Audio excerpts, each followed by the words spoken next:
Vamos colocar de pé, em nome de Jesus. Graças a Deus. Hoje é noite de Santa Ceia, Dia das Mães, várias apresentações. E Deus é conosco, amém? Peço que você feche seus olhos neste momento. Senhor nosso Deus, aqui diante da Tua presença, nós entramos nesta noite. Desde já nós pedimos que o Senhor, o Espírito Santo, esteja conosco. Venha conosco nesta noite. Esteja na nossa frente. Que a nossa mente esteja conectada ao Senhor. E que nós possamos adorar a Ti. Só adoração. Só o Senhor é digno de toda adoração, de toda honra, de toda glória. Vai dizendo dentro de você, diga: Senhor Jesus, eis-me aqui, ó Pai, para Te louvar, para Te adorar.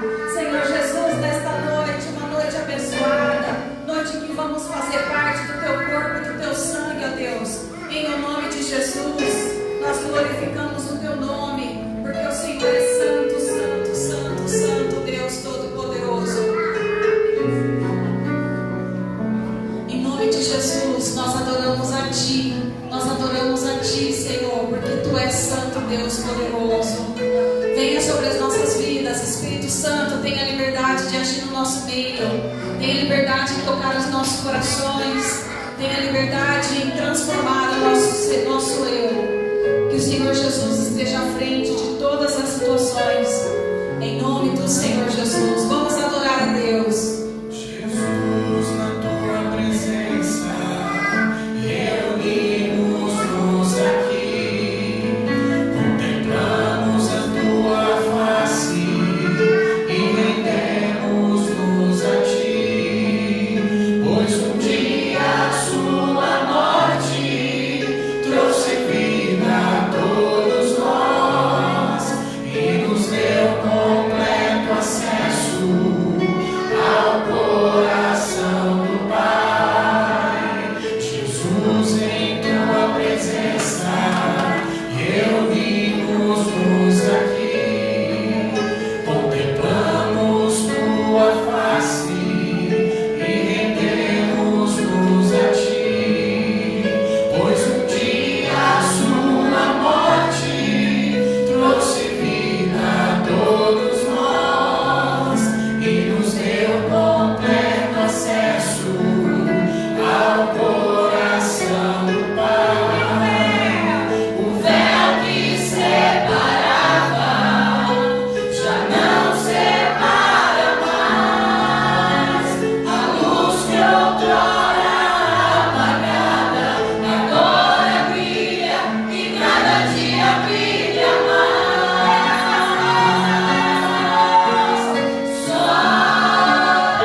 agradecemos ao Senhor por esta noite, por esta oportunidade de estarmos aqui, porque só o Senhor é santo, santo, santo, santo.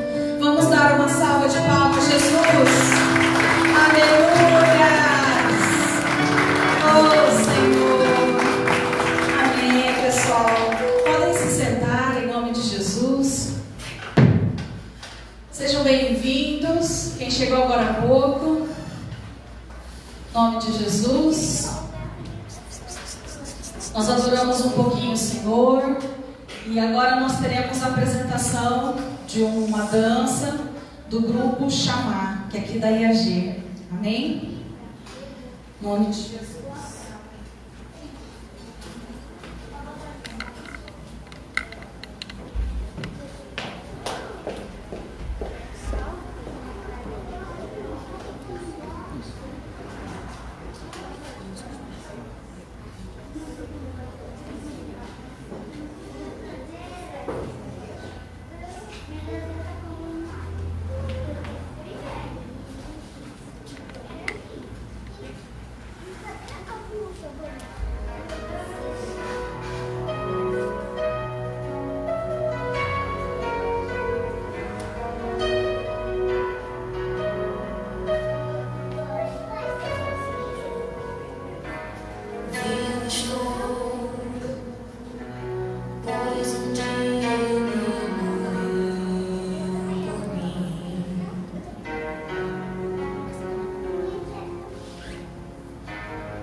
Boa noite, pessoal.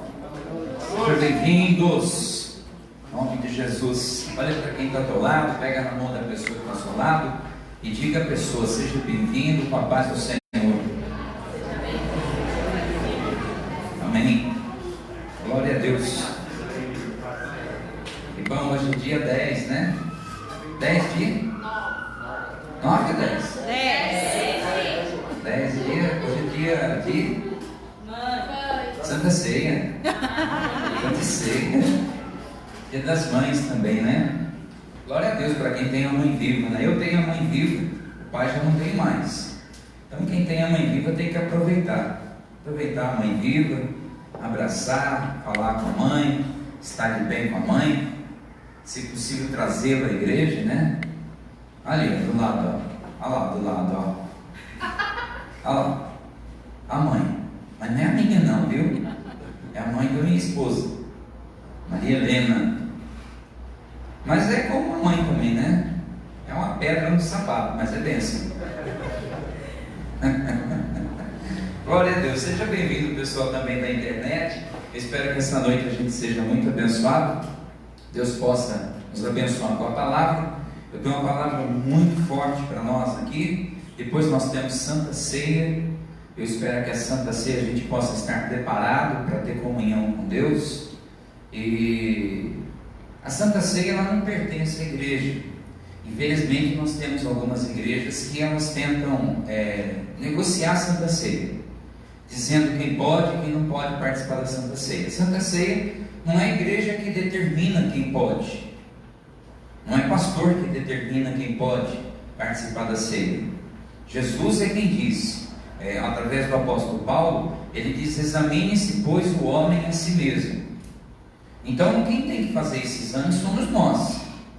A igreja tem que ensinar, a igreja dá um ensinamento e nós devemos fazer uma revisão na nossa vida, rever os conceitos, rever os valores e decidir se nós devemos ou não participar da ceia. Se participarmos de forma indigna, o pecado é nosso. Se participarmos de forma certa, glória a Deus. Agora, a ceia não é da igreja. A ceia não pertence a igreja nenhuma. Tanto que a Bíblia fala: Santa Ceia do Senhor. Não é da Assembleia, não é da nossa igreja, não é da Batista. É a Santa Ceia do Senhor. E sempre nós, pelo menos a nossa igreja, quase 90%, elas preferem ministrar a Santa Ceia no segundo domingo de cada mês. Eu já ligo um pouquinho esse ventilador aí. Não tem uma data marcada. Tem igreja que ministra primeiro domingo do mês. Tem igreja, por exemplo, uma congregação, ela ministra uma vez no ano. Mas aí sai um pouco fora da Bíblia. Porque a Bíblia diz que nós devemos ministrar a Santa Ceia, participar, para que a gente possa lembrar do que Jesus fez e anunciar a morte dele. Uma vez no ano cai no esquecimento. Então, mais de uma vez no mês é muito, mas uma vez no ano é pouco. Então a gente acabou entrando no consenso que uma vez no mês é o correto. A pastora falou uma coisa que eu acho interessante sobre participar de Santa Ceia online, em casa. É correto? É errado? Se a gente pensar nas escrituras ao pé da letra, é errado. Em que situação que a gente pode participar online? De uma forma que a gente não tenha condição de vir à igreja. A gente está impossibilitado de vir à igreja por força maior, então a gente participa online, tudo bem? Mas se a gente tem condição de vir à igreja e não vem porque não quer, é pecado participar online. Porque a Bíblia diz que nós devemos partir o pão juntos, dividir o corpo e o sangue de Cristo juntos, o partir e o beber do sangue de Cristo em comunhão.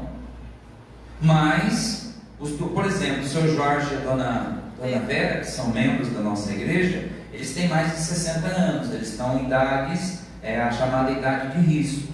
Então eles não estão entre nós aqui por causa da idade, dessa pandemia, então eles não estão. Amanhã cedo eu levo pessoalmente para eles Santa Ceia. Se tiver mais alguém doente ou impedido de vir à igreja por força maior, eu levo Santa Ceia. Aí eu não fui porque não deu, eu estava no churrasco, eu não levo. Aí eu estava trabalhando, então eu ministro num outro dia a Santa Ceia para a pessoa. Só nesses casos, tá? Então nós vamos à Bíblia Sagrada. Hoje eu quero falar de algo que é importante. Cada pecado, não sei se eu coloquei, deve ter colocado ali como no rodapé. Cada pecado tem um preço diferente.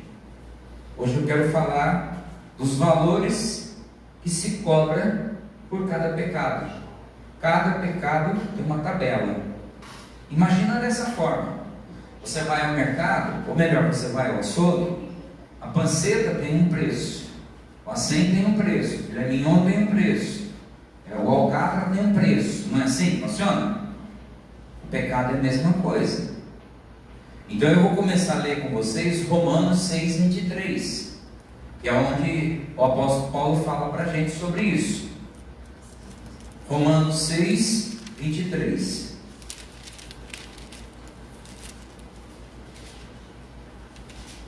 No final nós vamos fazer uma oração pelas mães, pelas que estão aqui e pelas que não estão aqui também. Só uma coisa. Dentro de uma igreja evangélica nossa, há alguns anos, a moça falou: isso você pode orar pela minha mãe? Crente velha de igreja, viu? Não vou citar a igreja que ela veio de uma outra igreja. Ela estava nos visitando, já com 17 anos de igreja. Eu disse: claro que eu posso, vamos orar pela sua mãe. Ela falou: então minha mãe morreu faz 7 anos. Eu digo: minha filha, não se ora para morto. Mas na minha igreja se ora para quem morreu. Eu falei: mas então vocês não são evangélicos? Ela disse: não, nós somos evangélicos. Eu digo: então vocês só têm nome de evangélico, porque vocês não seguem a Bíblia. Jesus disse que não se ora para morto. Morreu, acabou.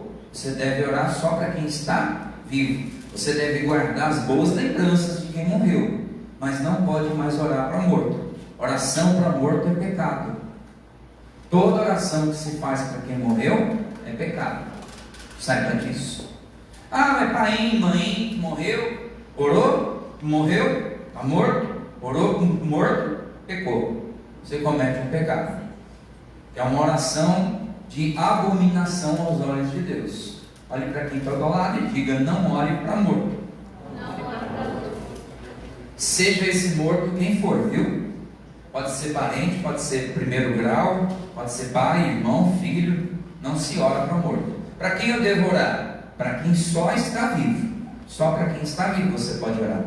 Para quem morreu, não pode. Eu orei para meu pai até o último suspiro dele. Quando meu pai morreu, nunca mais orei pelo meu pai. Guardo as boas lembranças, tenho saudade de boas lembranças, mas nunca mais orei pelo meu pai. Oro pela minha mãe que está viva. Hoje eu liguei para ela, olhei para ela, ela estava meio adoentada, conversei com ela e tal. Mas também o dia que virar a curva do rio, como eu brinquei com ela, né? Falei para ela: a senhora já está virando a curva do rio, hein? Ela falou: credo, desse a pouco para lá. Está com 70, está beirando 70 anos. Falei: eu vou orar para a senhora até o dia da sua vida. Mas ela é crente. Ela falou: está certo. Ela falou: na morte não se ora para ninguém. Então, se ninguém nunca avisou você disso, você está avisado. Se fizer, você está pecando com consciência. Tá certo? Romanos 6:23 diz assim: porque o salário do pecado... Então o pecado tem o quê? O salário. O pecado tem uma recompensa. Não é verdade? Bom, eu não sei, tá? Talvez vocês saibam. Quanto custa o dia uma diária de um pedreiro? R$150. Você é pedreiro? Não, meu pai. Seu pai é pedreiro. Mas tem mulher pedreira. E é das pedreiras mesmo, aquela que bate no marido. R$150. Quanto custa o dia de um azulejista? Porque eu acho que tem diferença de pedreiro e azulejista. Então tanto faz, pedreiro é tudo igual. Aí nessa crise é de 150 conto. Tá? Quanto custa o dia de um servente? 100 pila. 100 pila. Quanto custa o dia de uma faxineira? 120. Ela sabe tudo, gente. Se alguém precisar pesquisar preço, fale com a amiga. De qualquer área, recursos humanos. RH. RH. Então lá, faxineira 120.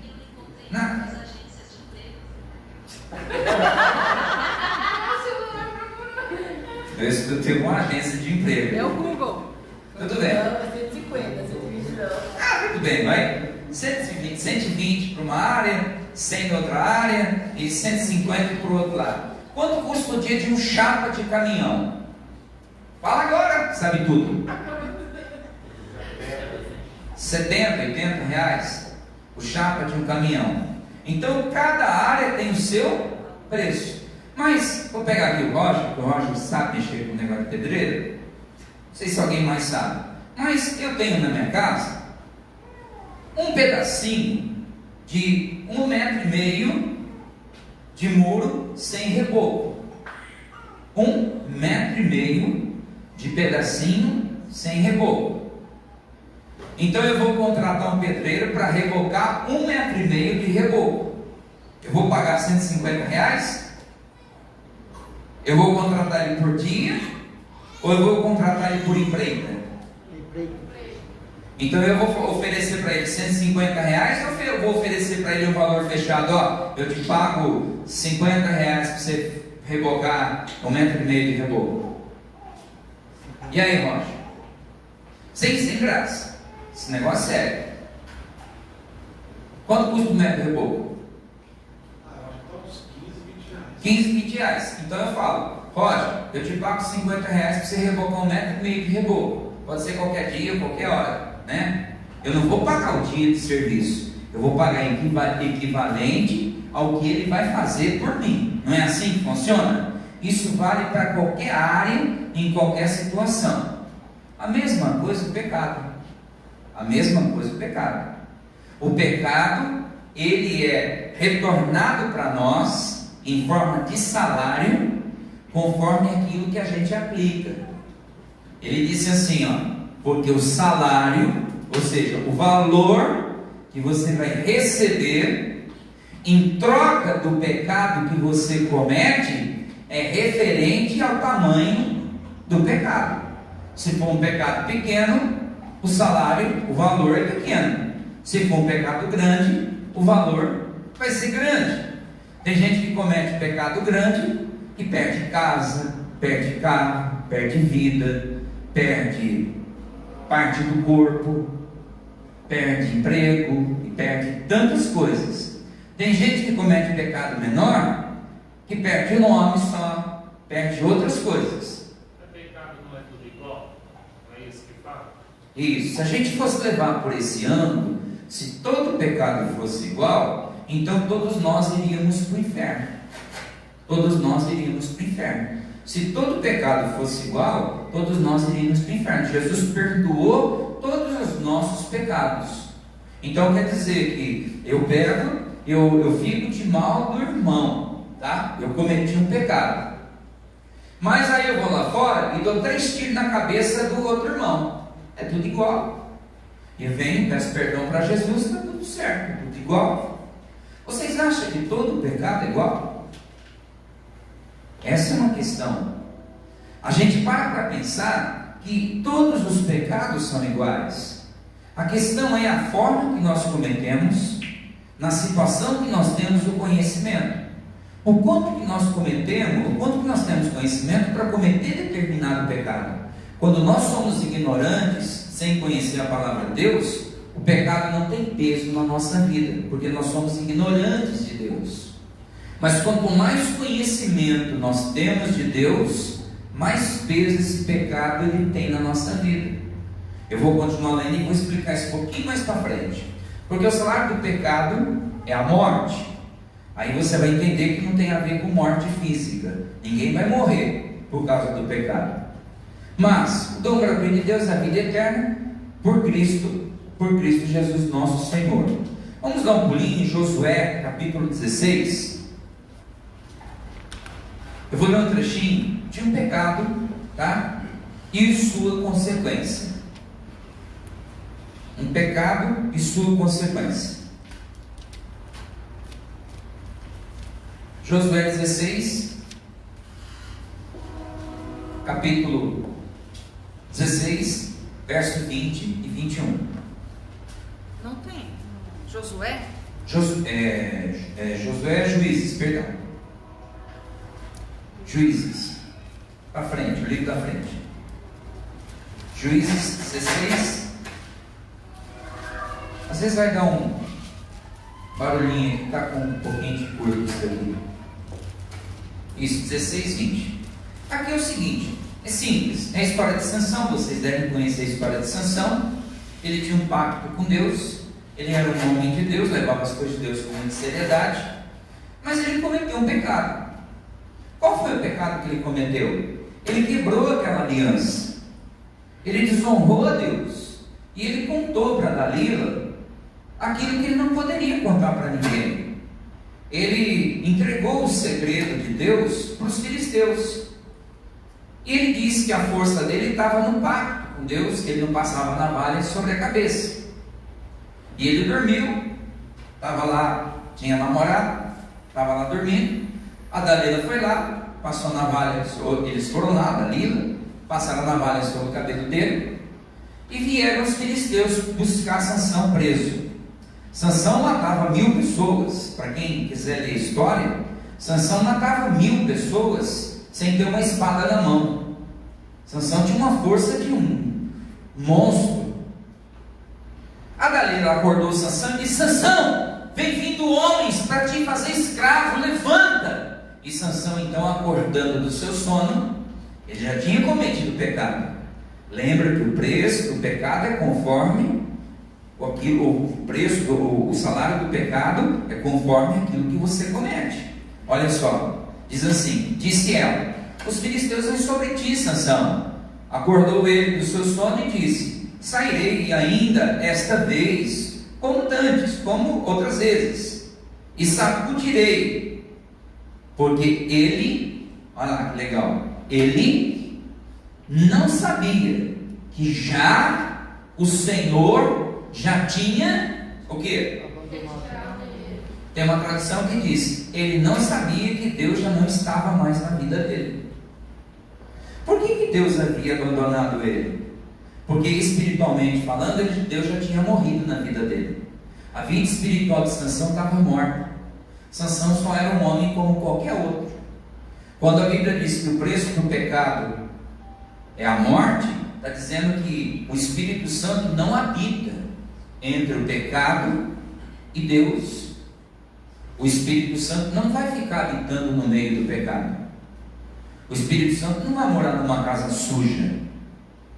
Eu acho interessante como é que o Espírito Santo, o cara sai, por exemplo, no tico no fubá, e vai para um motel com a amante, com a namorada, sei lá com o quê. Lá dentro do motel, o cara pede proteção para o Espírito Santo de Deus dentro daquele manto de perdição. Aí eu pergunto: será que o Espírito Santo entra dentro do motel para proteger a pessoa que está no pecado? Ou a pessoa vai para um baile gay? Eu não estou sendo homofóbico, perdão, tá? Mas aqui eu sei, em Rio Preto tem boates gays. O cara vai para um baile gay, ele está com seu namorado gay, namorando, ficando, beijando na boca, lá, aquela coisa toda, e ele faz uma oração pedindo para o Espírito Santo guardar ele lá dentro, para que não aconteça nada de mal, nada de ruim com os dois lá dentro. Se o Espírito Santo estiver lá dentro, guardando eles dois lá dentro, naquela situação, nós é que está lascado aqui dentro da igreja, então. É questão de ser lógico. É questão de ser lógico. É mais ou menos você pensar numa casa de passagem. Hoje tem esse nome, né? Mas antigamente tinha outro nome. Antigamente, qual era o nome mesmo que dava, Capuxa? Não. Hã? Casa das primas. Das primas, casa de prostituição, tem outro nome ainda. Zona. zona, Cabaré. cabaré, essa coisa, cada luz vermelha e tal. Aí o cara tá lá, o cara deixa a mulher, deixa filhos, vai lá para prostituição, paga cerveja para as mulheres da vida lá, e tá lá fazendo rolaiada, gastando o salário, o leite das crianças, e ele pedindo oração para Deus abençoar, para que não falte salário, para que não falte serviço para ele, para que ele não fique desempregado. Se o Espírito Santo estiver lá dentro daquela casa, abençoando aquele cara para não faltar serviço, nós é para lascar daqui dentro da igreja. Aí tem alguma coisa errada. Tem lugar que Deus não entra. Tem lugar que Deus não entra. Tem lugar que Deus não pode entrar, porque se ele entrar, ele não é Deus. Ô bispo, mas Deus entrou na casa de pecador, entrou, verdade, de pecadores que queriam mudança, de pessoas que queriam se transformar, de pessoas que queriam ser transformadas em outras pessoas. Mas ele não entrou em lugares onde as pessoas queriam permanecer naquele jeito. Então ele diz assim, ó, e disse ela, os filisteus sobre ti, Sansão despertou-lhe do sono e disse: sairei ainda como outras vezes, sacudirei, porque ele não sabia que o Senhor já tinha retirado dele. Bom, então Deus abandonou Sansão. Qual foi o preço do pecado? O Espírito Santo ter saído da vida dele. Sabe qual foi a oração de Davi? Do pecado de Davi, que Davi cometeu? Essa oração aqui. Qual era a maior preocupação de Davi? Com trono, com ouro, com prata, com riquezas? Não, a oração de Davi orava assim: ó, Deus, pode tirar tudo de mim, só não retires de mim o Espírito Santo de Deus. Foi a oração de Davi. Davi cometeu um pecado absurdo, mas Davi falou: Deus, não retires de mim o Espírito Santo. Perdeu o reino, perdeu família, perdeu um monte de coisa, mas Deus não tirou o Espírito Santo dele. Mas de Sansão Deus tirou. Ué, mas não foi pecado igual? Pelo contrário, o pecado de Davi foi pior do que o pecado de Sansão. O pecado de Davi foi pior do que o pecado de Sansão. E Deus tirou o Espírito Santo de Sansão. É aí que a gente entra. Os dois estão no Velho Testamento ainda por cima. E aí os livros são muito perto. Os livros são muito próximos. Aí entra a pergunta do João: os pecados não são tudo iguais? Pelo contrário, o pecado de Davi, se a gente pensar, é pior do que o pecado de Sansão. E Deus não tirou o Espírito Santo dele, mas tirou o Espírito Santo de Sansão. O critério de avaliação, o que Deus vai tirar, não tem como a gente saber. Não tem como a gente saber. É muito difícil. Agora, que vai ter um preço, vai.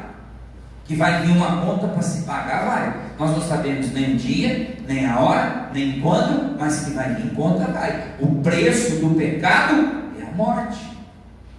Vai ter uma conta para se pagar. Você pode ficar tranquilo. Antes de você partir desse mundo, você vai pagar a conta.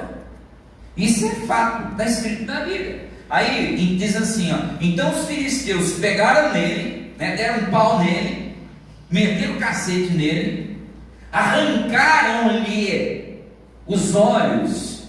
Em outras traduções fala que esquentaram o ferro no fogo. Vamos imaginar ferro de construção, aqueles mais finos, ferrinho quente, que abriram o olho dele e furaram, vazaram os olhos dele. Dói até na gente pensar.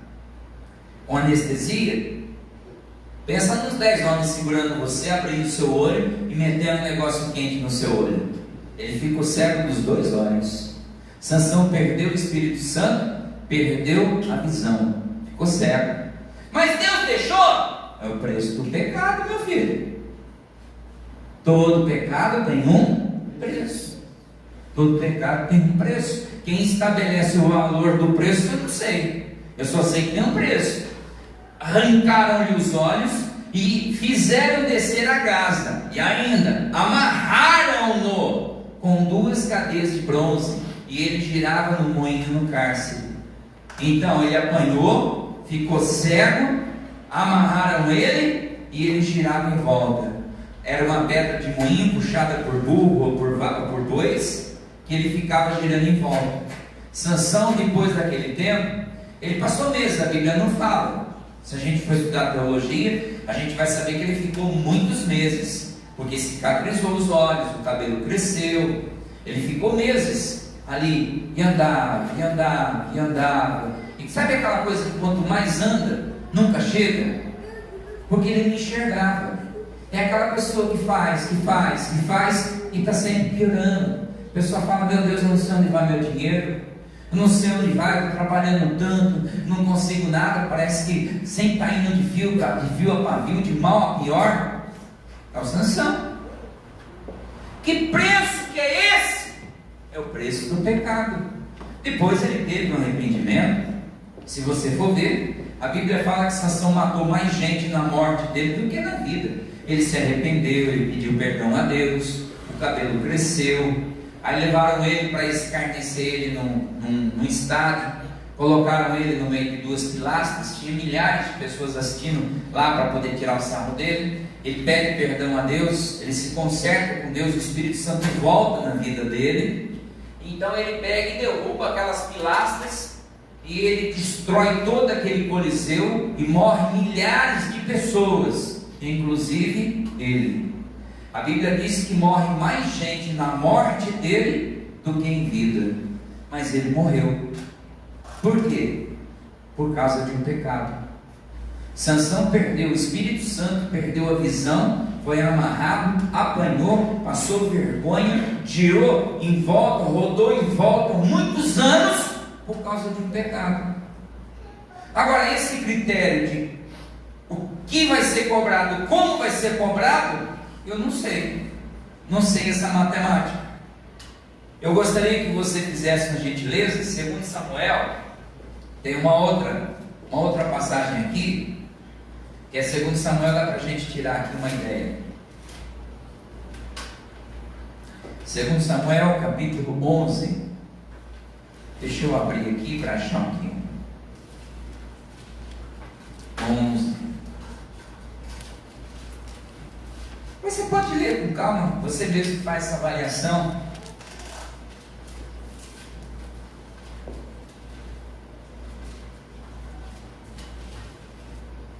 Segundo Samuel 11, 1 e o 2. 1 e o 2.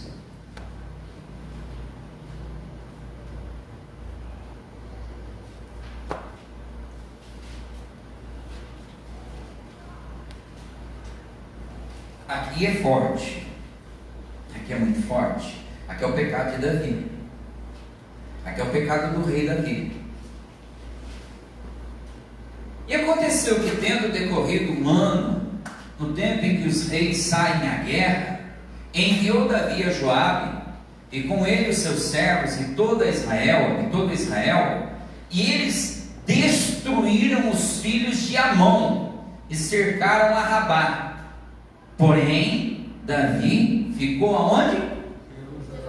Jerusalém. Só que observar aqui. Deus levantou Davi como rei. Para quê? Para guerrear. O ministério de Davi era a guerra. Tanto que ele tinha as mãos manchadas de sangue. Ele não pôde construir o altar. Ele não pôde construir o templo. E foi o filho dele que construiu. Deus não chamou Davi para ficar descansando na rede. Deus não chamou Davi para desviar do caminho. Mas um certo dia Davi falou: eu não vou para a guerra hoje. Hoje eu quero ficar em casa. Hoje eu vou desviar a minha rota.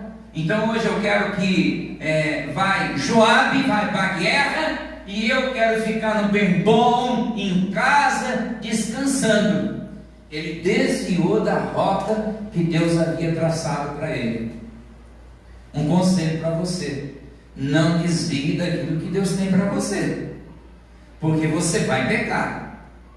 Se Deus traçar algo na sua vida e você quiser desviar do que Deus tem para você, o pecado jaz à porta. Está escrito na Bíblia: o pecado jaz à porta. Diga para quem está ao lado: o pecado jaz à porta. Você pode não vê-lo, você pode não perceber, mas ele está à espreita, ele está te esperando. como um laço do passarinheiro, como peste perniciosa. Ele está lá, à porta. Agora, se você for obediente, estiver trilhando os caminhos do Senhor certinho, sem desviar para a direita e para a esquerda, você não vai cair na armadilha dele. Mas Davi desviou do chamado de Deus, deixou de ir para a guerra e ficou em casa.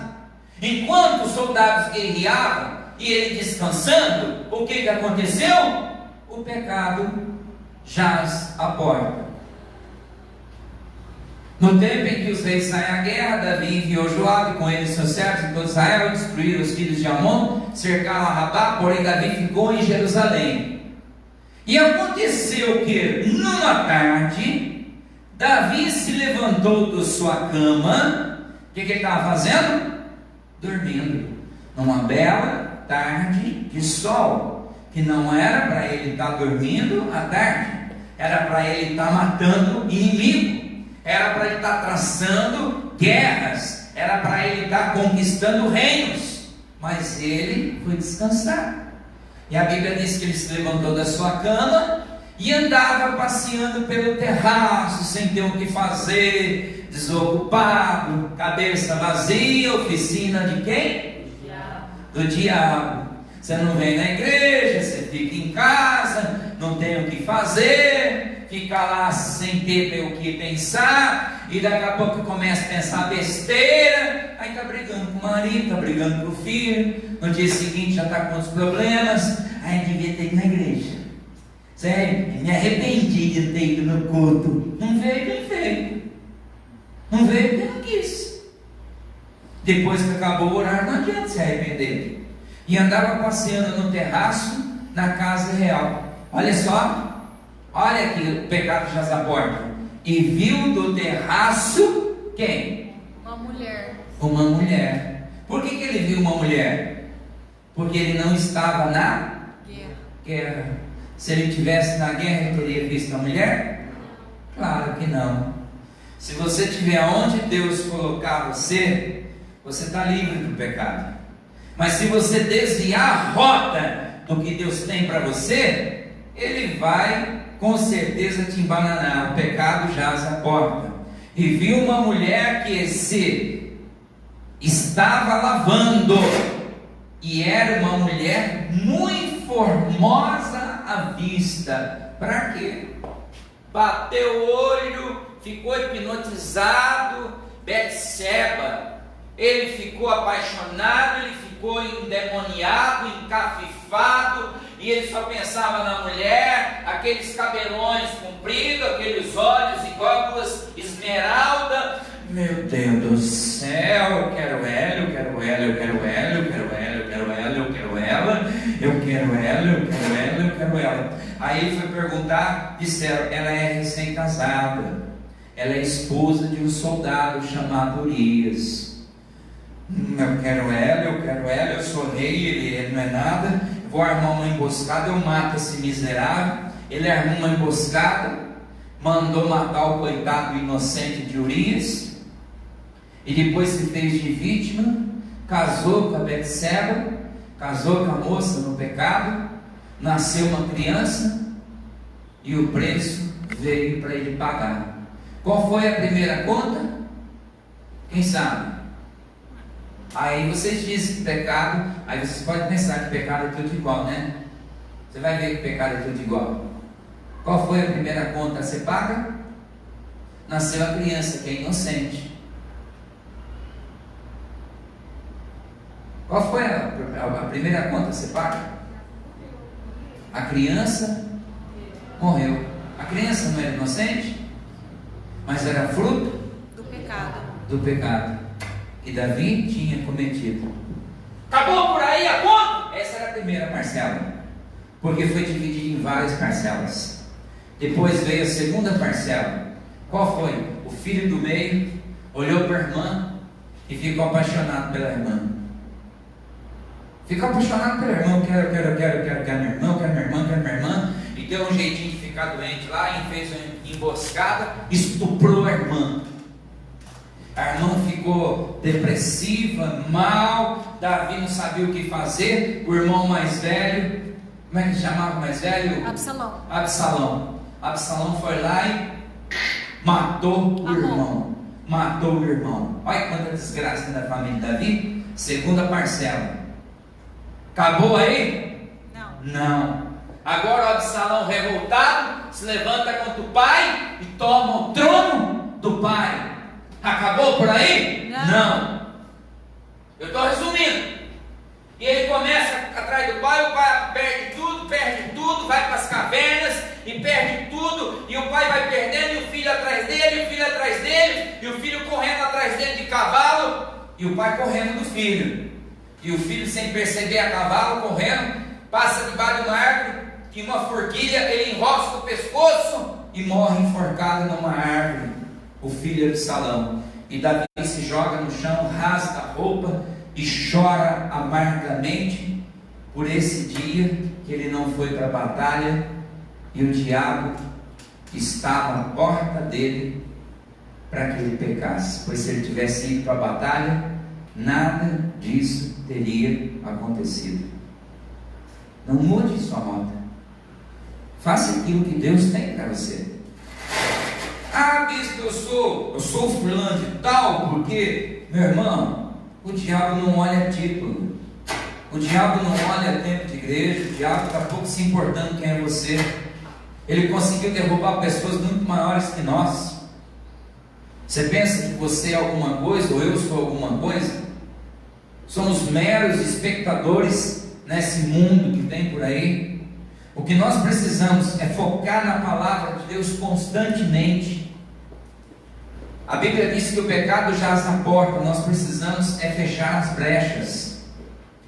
Não importa o preço que vai ser pago, eu estou pouco me importando com o preço. Mas Davi, dentro da caverna, ele faz uma oração, e ele fala: Deus, retires tudo de mim, retires tudo, mas não retires de mim o Espírito Santo de Deus.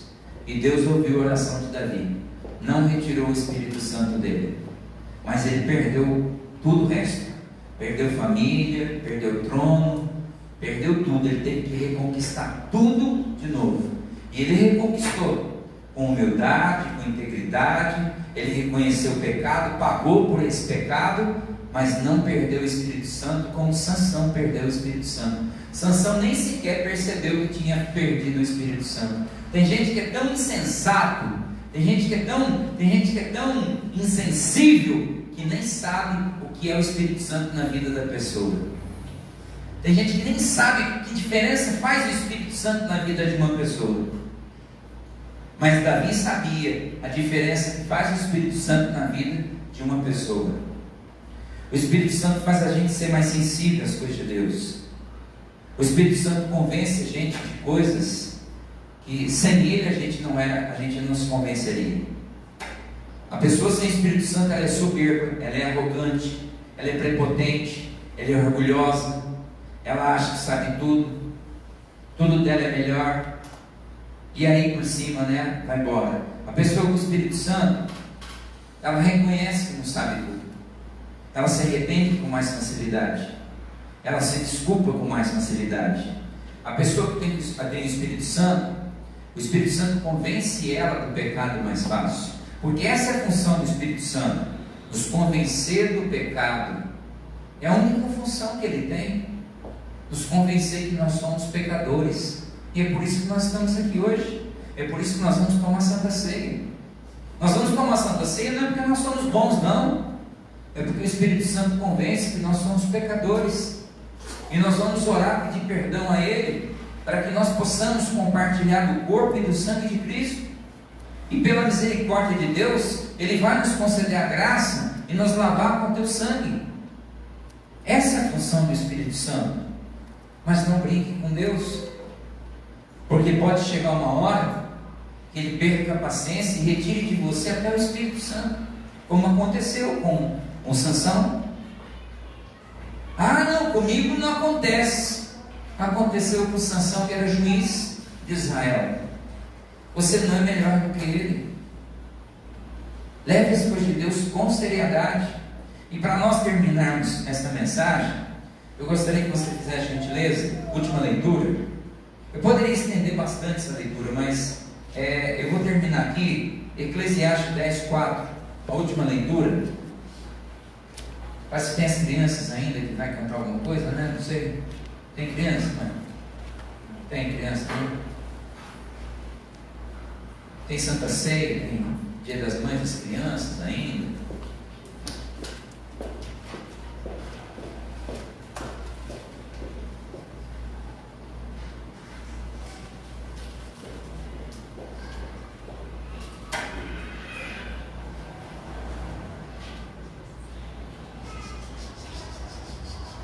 Ah, menininha de 2 meses já me conhece. Eu estou falando? Essa menina já me conhece já.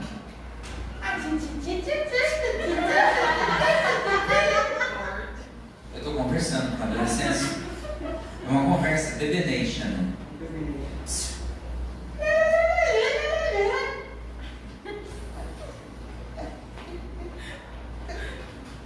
Já eu peço, bem. Aguenta aí. Ela está perguntando assim, que hora que é a hora do dízimo e oferta? Eu estou falando que já. Gente, esses dois é igual lebre. Toda vez que eu vejo ele, essa moça está grávida.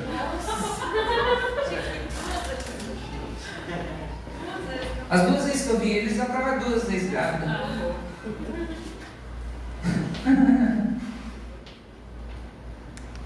Já está com 2 meses, né? Já encaminhou a terceira? Já fez 3. Já fez 3? A terceira já? A terceira já? Já fez a terceira? Vai ficar assim. Não, aqui não dá para criar muito filho, não. Hoje os casais é 1 ou 2, né? Tem uns doidos aí que faz 3, 4, 5, né? Mas filho é benção. Filho é benção. E hoje, a Débora acordou, foi no meu quarto, ela fez live 3 da manhã, eu fiquei acordado também, compartilhando. Ela foi dormir 5 horas, eu também. A Débora foi no meu quarto, baixinho, pá, hoje é Dia das Mães. Eu falei, tá bom, a mamãe está dormindo. Pai, vamos fazer uma surpresa com a mãe. Eu falei, qual a surpresa? Você levanta, faz o meu TT. Ai, que graça, uma graça. Você levanta, faz o meu TT, faz café, faz 2 torradas, mexe um ovo, põe tudo no prato, me entrega na minha mão, que eu vou levar o café da manhã lá na cama da mãe. Eu fiz para ela, ela foi, chegou lá e falou, mãe, ó, o que eu fiz para você.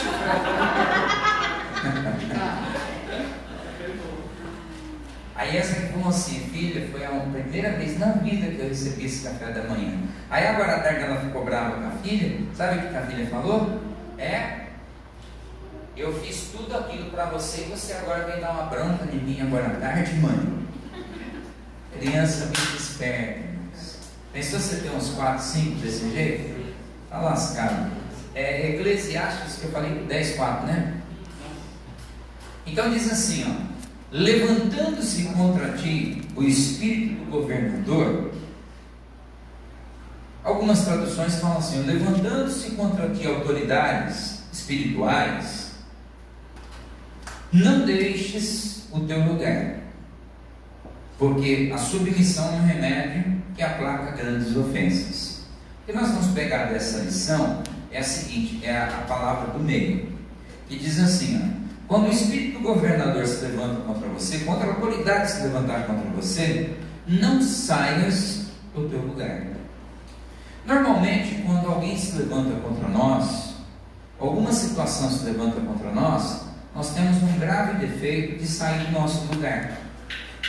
Então, o que o Salomão, que é um homem inteligente, ele ensina a gente, ele diz assim, ó, permaneça sempre no teu lugar. A pergunta é, qual é o nosso lugar? Eu não posso sair do meu lugar.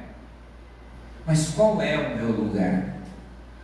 O meu lugar é na carne, descer o braço, meter a mão no pescoço e o pé e deixa o pau torar, ou o meu lugar é na palavra de Deus, que diz que eu sou cristão e tenho que obedecer o mandamento de Deus, e ter autocontrole e tal, e ser dirigido pelo Espírito?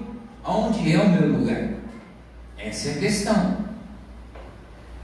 A maioria de nós não consegue manter o nosso lugar. Por isso são as brechas. Se eu conseguir ficar no meu lugar, que é nada mais, nada menos a palavra, eu não dou brecha ao inimigo. E ele vai cavucar ali e acolá, ele não vai entrar na minha vida. O inimigo não tem poder.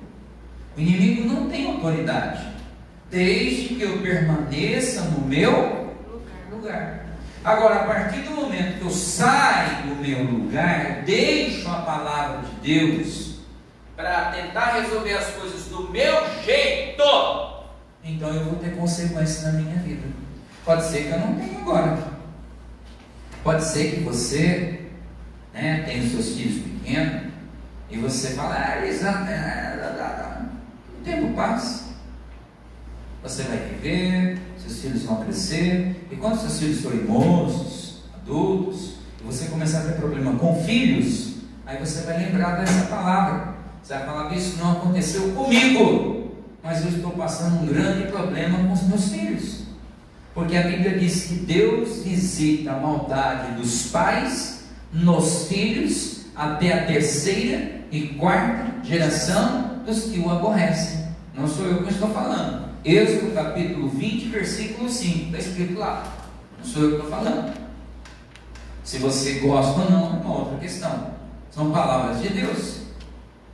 Então quer dizer que se eu errar, os meus filhos podem ter consequência? Ué, se não pudesse, a maioria de nós não estava pagando por erros dos nossos pais. Eu paguei por muitos erros dos meus pais. Os meus irmãos pagaram por muitos erros dos meus pais. Hoje nós temos essa consciência. Nós temos essa consciência. Você, por exemplo, que eu conheço a minha sogra, o pai dela sofreu pra caramba com Alzheimer e tal. Ela cuidou muito bem, mas sofreu igual os babos de aleijado. Agora a velha também está lá, sofre pra caramba. Por quê? O pecado dos pais acaba vindo sobre os filhos, e os filhos acabam pagando pelo erro dos pais. Às vezes a gente acha que o pecado é nosso. É a mesma família, a mesma consanguinidade. Se você for estudar o mundo espiritual, um espírito fala assim: eu saio dele, mas não dessa família, eu continuo nessa família. É só você vir numa sexta-feira e estudar comigo a questão das guerras espirituais. Nós estamos orando forte sexta-feira, eu estou ensinando as batalhas espirituais. Então muitas vezes a gente quer que seja do nosso jeito, a gente quer que seja mais prático, mas não é. Muitas vezes a gente está trazendo problemas na nossa vida por consequência dos nossos pais. Hoje não, hoje, tantos anos depois, eu aprendi isso. Meu pai faleceu já resolvi bastante coisa. Minha mãe está viva, minha mãe está convertida, já resolveu um monte de coisa. Mas olha, eu vou falar para você, paguei por muita coisa. Já conversei com minha mãe, conversei com meu pai e tal. Minha mãe tem essa consciência hoje, mas tem muita gente que não tem essa consciência hoje. Jonas estava dentro de um barco, no pecado. Quem é que estava arriscado de morrer? Os marinheiros, que não tinha nada a ver com o peixe. Por causa do pecado do Jonas, aquele grupo de inocentes marinheiros estava quase para morrer afogado. Aí Jonas falou assim: é por causa do meu pecado que vocês estão correndo risco de morte.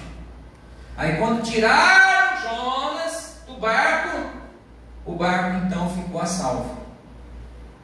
Muitas vezes está dentro do nosso barco, e a gente não quer enxergar isso. Mas é filho, a gente vai amar. É filho, a gente vai amar, independente disso. Vai amar a vida toda, mas dá consequência, dá legalidade. O espírito mau, se ele encontrar uma legalidade para atingir uma família, ele vai tentar atingir uma família. Então ele fala assim, ó, se o espírito que governa esse mundo encontrar um ponto para atacar você, fique na palavra. Não dá ouvido com fulano, ciclano, beltrano, nada, fica na palavra. Fica no que diz o Evangelho. Que aí vai cair gente para cá, gente para lá, e Deus é contigo. A palavra está dizendo? Tá. Então eu fico com o que diz a Bíblia Sagrada. Na minha casa, na minha tenda, nenhuma maldição chegará. Pode cair 1000 para lá, pode cair 10 para cá, mas na minha casa ninguém vai ser atingido. Fala assim seja. Assim seja. E ainda que eu passe pelo vale da sombra da morte, ele não vai me atingir, nem a mim e nem os meus que está debaixo do meu teto, porque Deus está comigo. Mas eu tenho a consciência que eu preciso estar no meu lugar. Se Deus lhe chamou você para fazer uma coisa, não fuja, porque se você fugir, o pecado está à porta. Se Deus lhe deu uma tarefa, não tenta fugir, porque o pecado vai estar à porta e você está lascado. Aí quando você vê, você já está enrolado já em outras coisas, e aí já era. E aí vulgo já não tem jeito. Davi jamais imaginava que ele ia cair desse jeito. E esse foi o único pecado que Davi cometeu, estragou a família dele, estragou a vida dele. Foi um pecado grave? Foi. Perdeu o Espírito Santo? Não. Salomão perdeu o Espírito Santo? Perdeu. Mas pecado é tudo igual? Depende. Depende das circunstâncias, depende do momento, depende da pessoa, depende do entendimento, depende da proximidade que você tem. Então Deus vai trabalhando na nossa vida e a gente vai amadurecendo, e a gente vai amadurecendo e aprendendo, e Deus vai nos abençoando. Fala assim seja. Assim seja. Nós vamos orar a Deus, vamos curvar nossa cabeça um instante, feche seus olhos, em nome de Jesus. Ó nosso Deus, eu quero agradecer por essa palavra. Eu sei que uma palavra difícil, uma palavra dura até de se ouvir, mas uma palavra que precisamos saber, uma palavra que precisamos entender. É uma palavra que muitas vezes ela jaz na porta da nossa vida, uma palavra que muitas vezes está de porta aberta na nossa vida. Às vezes nós deixamos a corrida de lado para poder descansar, como Davi descansava, para poder, ó Deus, fazer coisas que o nosso corpo precisa, que a nossa mente anseia por um descanso, por uma noite bem dormida, por um dia de alegria, de lazer, mas o nosso espírito precisa se alimentar.